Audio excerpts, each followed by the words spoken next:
Hey guys, welcome back to Heroes of the Storm. Today I'm bringing you another Hero League 3.3k MMR game. On the blue team we will have Reyna, Johanna, Kel'Thas, Rhaegar and the Butcher. On the red team we will have Lily, Zeratul, ETC, Azmodan and Jaina.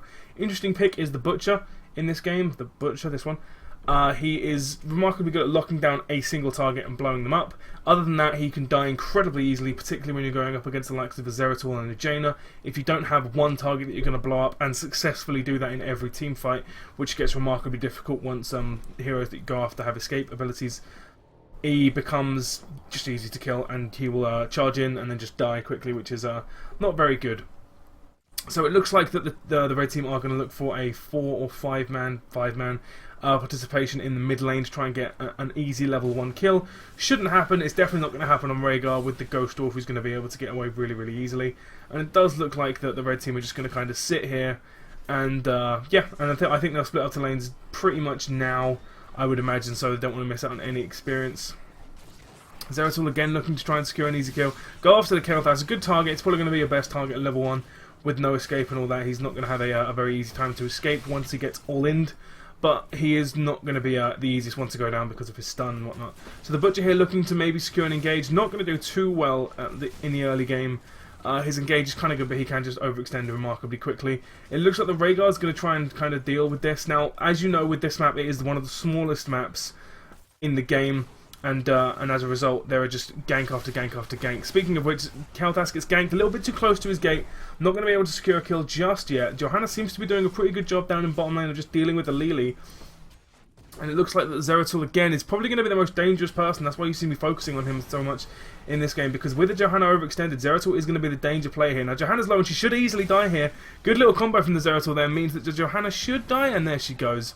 So you'll see me just focusing on the Zeratul now. He's going to stay in bottom lane for a while. Let's have a look up here. Reyna again getting a little bit dangerous here. He might die if something goes wrong here. Rhaegar getting a little bit dangerous, a little bit overextended somewhat. Now Reyna needs to be very careful here. If Zeratul appears, now I suppose it's kind of good, but Jaina has got enough burst damage on her own. Missed junk, but it doesn't matter. Jaina manages to pick up the kill here. And in the bottom lane, it looks like there's not much going on again in the mid lane. Jaina not happy about that and is just straight up quitting the game. And in the meantime, Zeratul comes in for a gank on the Kel'Thas and gets him again. This is the power that Zeratul has. On a map that's this small, you can just roam. And there isn't that much they can do about it. Rhaegar does a remarkably good job there of just getting the coins, making sure that they don't go to waste. Surprisingly useful. Too many people, in my opinion, ignore those coins and don't really jump on them when a member of your team dies. So Johanna again getting a little bit too far. It looks like she's learned her lesson though and isn't just marching up to the enemy's gates and wondering why she's constantly dying. But she still needs to be a little bit more careful than that. Lily has got an incredibly efficient way of self-healing, so she's not going to do too well just poking her down. Meanwhile, Zeratul again looking to gank the Kel'Thas. I do agree with this. I do like the repeated ganks on a specific lane. However, it looks like the Kel'Thas is becoming more and more wise to the Zeratul's game and isn't going to fall for it another time, at least not at this point. But Zeratul again still sticking to this point. Johanna might become a more juicy target at this point, decides against it.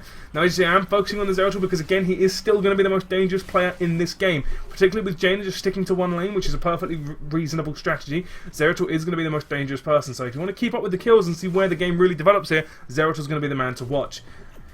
So, as you see here, he's just kind of sitting back, trying to secure a decent position, but it looks like the only person you can gank is Reyna, and Reyna's not a good person to gank. With Adrenaline Rush, he will just find himself healing up to max incredibly quickly, and there's not really much you can do about it. Everyone knows the Butcher's here, maybe trying to secure a kill on it. The Butcher's just collecting those fresh meat stacks. Zeratul should have jumped in there, in all honesty. As soon as Blizzard comes down, if he gets one hit, the slow from that means that anyone who gets hit by that is an incredibly easier target to gank. And really should have jumped in. He might have been able to inflict, if at the very least, serious damage. Good damage there on the Reyna. Unfortunately, it doesn't look like it's going to be enough. Again, there's the Adrenaline Rush going off, saving his life.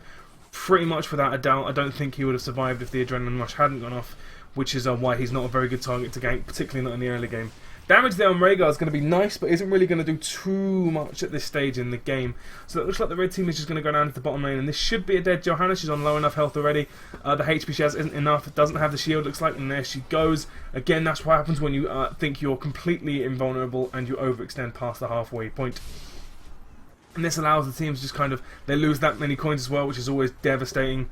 And they lose lane possession and they don't really gain anything for it, and as a result they're now one tier behind, and level 7 is probably the most powerful tier before level 10. on specific heroes, and definitely on heroes like well, Jaina. Really, the damage bonus is incredibly good, and because of the kills they've been able to get and the level advantages, they've been able to lean on the lanes a little bit more, gain a little bit more pressure, and they've just been able to turn their coins in without too much danger. And as a result, they have the first spiders. So the spiders here are going to shove, and they will spawn where the enemy minions, where the fighting between the minions is happening. So they will spawn at midpoint in most of the lanes, aside from in the top lane and the bottom lane, where they should be spawning just behind the gate. And it looks like we're going to have to see how the blue team decide to deal with this and what the red team really decide to do. It looks like the blue team are trying to fragment and get killed with the Reyna again. That's not a very good spot. That's not a very good thing to happen, obviously. Reyna just overextended a little bit there and underestimated the damage that Zeratul and the like will have at this level. There goes Rhaegar again from a similar kind of gank. So the blue team are fragmenting to try and defend. It's a good idea. At this level, it can work. But as you see, it's cost them now two kills. They've lost 3 and they've gained 1 back. Apologies for missing that. I was just over-explaining it a little bit, I guess. And Zeratul dies as well. So the fragmenting does work, but in my opinion, it's much better if the red team fragments to continue the push. It means that you can really just kind of amplify the effect you get of that. Of the spiders, much better than you can if you all focus one lane. But you win some, you lose some, I guess. It looks like, let's have a quick look at the fort, the state of the forts once everything calms down here, which looks like it will. No damage dealer. So top lane has given up no experience, mid lane has given up no experience, and bottom lane has given up 2 towers worth of experience. So now, as a result, they have 26 coins in the ETC. That's going to be a nice little bonus, nice little bump at the start there. Lily needs to be careful. She should die here. The Kung Fu Hustle, or whatever it is at this level. What's it called? I can't remember what it's called. Lily's trait, it means that when she gets damaged, she moves faster. This just opens up for the Zeratul and ETC gank. Johanna does manage to get away with that shield. She might not get away indefinitely. Good blink forward. It's an aggressive blink. Doesn't land the dunk. Probably would have killed her if he did. And now, if the Zeratul's good, what you should do is you should sit on this gem and make sure that no one is able to get it. Very good there from the ETC, just allowing that to happen. And now that the red team has their ult, it's going to be increasingly difficult for the blue team to really do anything. Misses the Singularity Spike, manages to get the kill anyway. And the Kael'thas is going to die as well. This is an incredibly aggressive gank. I really like that stuff. Diving on the towers when you have minions pressuring it, and I just pick up a couple of kills.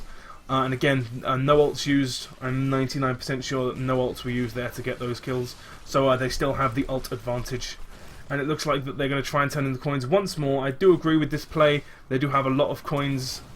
And the blue team can't really do that much to deal with it. So now, bottom fort has given up a lot of experience, and that pushes their lead even further. It's now 2 levels, but the crippling factor is the blue team still doesn't have their ults. Again, with the aggression, the fact that this fort is done gives them map advantage, and that map advantage is going to get them a kill on Reyna. The Zeratul ganks are so strong, and that cost them 1 ult to get that kill, and that was incredibly clean. Now, if they want, they can go for this night camp. I'm not so sure it's very good. With 1 man advantage, you have the freedom to do it, but I'm not sure it's incredibly worth. Jaina needs to be careful here. They're looking for a kill on this Rhaegar, it looks like, but Zeratul just needs to leave, I imagine. He should just get out of here. They should have got him out of that a lot sooner. Does force the blink away, but that's not really going to get them much more other than that. The Azmodan just sitting back, forcing this minion way forward, which is very nice for the red team to have that permanent shove going on. And the Zeratul again just looks to be roaming wherever he wants to roam, maybe looking to get a kill on the Butcher here. It's going to be incredibly difficult to keep an eye on, so sorry if I miss a kill here. The Butcher does seem to be in a decent spot. Azmodan just throwing those dunks down. God, that really starting to hurt now. And it looks like the Zeratul is still going after the Butcher with 42 gems on him. That is a nice target for them to take out. If they can really grab him without too much danger. It looks like they're trying to do just that. In all honesty, the Jaina's push forward, the Zeratul's push forward, the ETC's up there as well. The Lily needs to be careful. While she's incredibly difficult to get a kind of a firm grasp on, the blue team does have their ults now, so they are going to become increasingly more difficult to kill as the game goes on. So there's no time like the present really. If you want to kill him, go and kill him. But it's not as simple as that. Obviously, when you're playing against someone like the Butcher, you can't really go in a one-on-one with him. He will just demolish you. And if you go with your team to try to push him, he's just going to fall back to the fort, which is exactly what he's doing. So what I would suggest here is I would bring the Azmodan up and just shove the fort, really pressure him, which is exactly what's happening now. Pressure's starting to come on him, and he's overextended too far. Now, as you can see, he does get so much damage on him, he doesn't have enough space or time. The pressure, you see? You put pressure on the lane, you force the lane into the minion wave, you basically bring out his I can hide here. Good Flame Strike. Unfortunately, Flame Strike is not ignited yet. It's not going to do that much damage. Phoenix comes down, but they are just going to be able to retreat, forcing the Jug of 1,000 Cups, which is nice. But Reyna used an ult, and Kael'thas used an ult. Now remember, Kael'thas' Phoenix does have a cooldown of 50 seconds? Let's double check that real quick. 40 seconds, god damn. 40 seconds, so that's probably, most likely, going to be out before the next team fight. And because of those 2 forts that are out, those that are dead, or well, this fort's almost dead, they can really push forward again. And because they've had that map advantage once more, and they've drained the coins from the blue team so well, Zeratul jumping in there, getting good damage off on the Reyna, and the Butcher does charge the ETC. I'm not so sure how wise that is. What a shot from the Azmodan! Kills the Butcher basically as well, and the Kael'thas falls as well, and the Reyna. The power of having someone with that much damage. What is this Azmodan built? Let's have a quick look. So he has built for the damage stacks, and it looks like he's been farming that up really, really well. So the red team's forts, or the red team's spiders, rather, are really going to be able to do a lot of damage here. Again, I'm not a massive fan of this all push one lane thing, but they do have Azmodan pushing bottom, which is going to help them very, very much with this shove. I do much prefer this play than all 5 go into one lane, because what you can do is you can retreat. If you have the spider up, it makes it incredibly difficult for them to chase. So the Azmodan's kind of just dealing with everything is going to do very well. Kael'thas dies.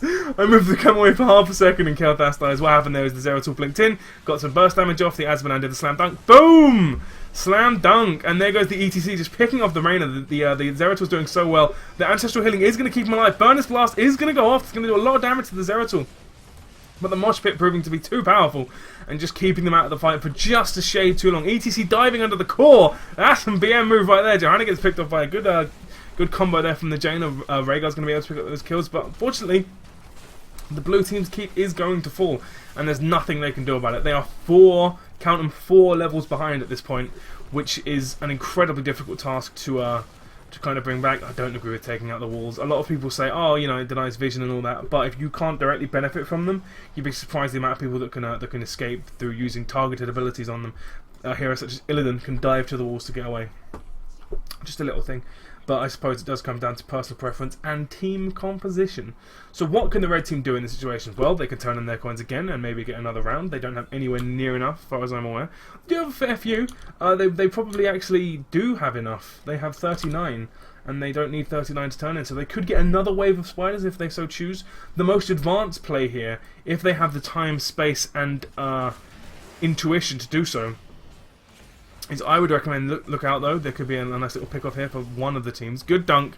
Going to do big damage to the Johanna, just not enough, unfortunately. So the Zeratul is going to ward away, going to get some big damage off on the Rhaegar. There isn't that much the Rhaegar can do to stop it. Good blessed shield though. Forces the Ancestral Healing though, but the red team can't really engage here. Oh, sorry, the blue team can't really engage, and the red team can do whatever they want. They have like 4 levels on them. The Water Launch comes out. The Condemn into the Phoenix is quite nice, but the Jug of 1,000 Cards is going to be able to heal everyone back up to max. The Butcher needs to get involved and needs to really dive anyone. Azmodan is out of mana, so he's going to be retreating to the fountain, in fact. So what I would like to see... Ooh, Zerus on the hunt for someone. He does find Reyna. Oh god, he misses the penetrating round. This is not good. He's used the wormhole. The wormhole has expired, so he can no longer blink back, which is you need to punish that a little bit more. I would have liked to see the Butcher charging him. I would have liked to see the Butcher going for the Relentless Onslaught. That's what it's called. The Relentless Onslaught there, and just really punishing him. If you landed that, he would have died. There's no way he would have survived that. This should be two dead heroes if everyone gets involved, which it looks like everyone will be involved. The Butcher's been caught out with a Shrink Ray and a knockback. Knocks him out of the Blizzard, unfortunately, but that's not going to be too much of a problem. There goes the Butcher. Gets the Furnace Blast off. Unfortunately, Shrink Ray was still ongoing, so it hit a little bit like a wet noodle. Like a dry stick of pasta, I would say. It hits, but it shatters. And it looks like the red team are just going to continue this kind of onslaught forward. There's not much the blue team can do to stop it. 4 levels behind still. There isn't really that much they can do. Losing Rhaegar under the tower, and Johanna's going to die as well. There isn't that much they can do to stop this wave, to stop this shove. Oh! That dunk is really starting to hurt. Lily goes down, do a little bit of body blocking, a little bit of band position, which is nice for the blue team to pick up, but yeah, it's not really going to do that much. Another slam dunk coming down. Reyna's wise to his tricks and doesn't get hit by it that time. If he got hit by it, he might have actually died with 4 levels and a number of stacks. That's going to hit like a bit of a truck. So they still have more than enough coins to turn in. And what I would like to see is I would like to see ETC and Zeratul flanking to the boss, engaging the boss, and then the rest of the team turning in. Which means that the blue team has to deal with the turn in, and the spiders pushing all 3 lanes. And once they deal with that, they have another boss to deal with. So it's just an incredibly incredibly powerful play you can make. Kael'thas does again with a clean gank. And Rhaegar shouldn't be too good. Force the Ancestral Healing, which is never a good spot. To force Ancestral Healing when you're running away. There's going to be the dunk, taking out a sizable chunk of the minion wave. Oh! Oh, that blink. I'm not sure if that was on purpose, but there is a small fraction of time that where during blink, any hard reposition like that, where you can blink or bolt with the storm or whatever, and for like a couple of frames, you become unstoppable and invulnerable. And if you time it right, like Zeratul just did there, you can get away from things. Incredibly nice play from him there. Again, I'm not sure if it's intentional. It's incredibly difficult to do, but if you can pull it off, it is very, very, very useful. So it looks like the red team are going to be looking to turn in once more. Azmodan looking to just secure the minion wave even more. And Azmodan's actually backing and not turning in. No, he is turning in now. And the red team do have a very good engage here. The blue team needs to retreat and needs to retreat right now. The Void Prison, it should follow up at least one mosh pit, or at the very least something big. Is mosh pit going to come out? I hear the sound. He got knocked out of it, unfortunately. EC is getting so low with health, and he's just out of range of everything to heal him. He is Reina dies as well. The problem with this team is they just have so much damage that they can just leave their tank behind. They can leave their tank and healer alone, and they don't need him anymore. They have so much damage on their own. Oh! The Blizzard there, very, very nice position. Blizzard there is going to mean that they do grab the Johanna as well as the other two heroes who have a really hard time doing anything. So they have got the turn-in, they have got the spiders, and Azmodan's still out on the map with running on fumes as far as mana goes. And they are looking to get the Kel'Thas again, even though they are on half HP. Or otherwise incredibly low stats. So as most people are aware, I'm sure, Zeratul is spotted, and all stealth heroes are spotted and attacked by the core. As a result, he's just skirting outside. There isn't really that much the blue team can do to stop this shove. What happened there, I think, was the BM mosh pit. They might be able to stop the shove, you know. I'm not sure if the red team just kind of go for the core, they win. I think maybe if Jaina just pushes through it, they have managed to survive. Which surprises me, in all honesty. But Azmodan is coming up with a few dunks, and the top wave still shoving, and the keep has fallen. So that means there's going to be a big shove coming from top and bottom lane. But they have managed to survive, if only for a little while. I'm not sure how effective this will be. Oh, that dunk is really starting to hurt. I say starting to. It's starting to hit like a truck, in fact. And so they really need to just be careful of. They're just getting hit from just. From so many different points that it's so difficult. The charge is coming in, cancels it for some reason. I'm not entirely sure why he cancelled that. The Flame Strike does miss. It does have Ignite now, so it is a force to be reckoned with. Good, another little dunk there, going to be good. But they do have 20s, which means Jaina has Bolt of the Storm, which means she cannot be killed. Good Blizzard there is going to zone people away. Butcher just charges through it, doesn't really care. Good little heal there from Lily at the end there, just to make sure that she survives. Phoenix is going to come down. Oh, I like it. I like that stuff. The Lily does get caught out by the Butcher, but she does use Shrink Prayer on him, allowing her to survive. And again, this is a 3v5 here, and they're just not able to secure any kills. They're using ult after ult after ult, and they're just not able to secure any kills. Zeratul jumps in after a brilliant dunk securing a kill there. Reina falls. Johanna should fall as well. I don't really know why she's not. She's mounting up when there's a Zeratul right next to her. Obviously, it's much more difficult for her to see her than it is for us to see them. And the Johanna dies, and yeah, that should be game. They have 30 seconds where they have a 2-man advantage, and the core only has like 19% left. It does have full shields now, so it might survive a little bit longer. Oh, what a hit. But it's still not going to do amazingly well. After this game, I'd just like to have a quick... Well, it's starting now. So what really happened there was I think the Butcher didn't really get involved enough. Didn't do what all melee assassins need to do, which is declare a target and be like, this guy dies. He just didn't do that enough, and as a result, he didn't get the damage that the team needed him to get. And they couldn't deal with the Azmodan, who's surprisingly tanky, and once he gets those stacks up, which is of course the build up this Azmodan went, he just hits too hard. You have to deal with him. You deal with him or you die. They didn't deal with him, they died. Very good ganks from the Zeratul in the early game, and very good pressure from the Azmodan in the mid game. And then the ETC mosh pit secured a few kills. The Void Prisons a few kills as well, and the Lily healing, which is really, really on point. Very, very, very good performance from the red team. The blue team, which is a little bit lackluster, they didn't really capitalise on any advantage that they had whenever they had one. Anyway, thanks for joining me. This has been today's cast. I have been Mr. G, and I will see you next time.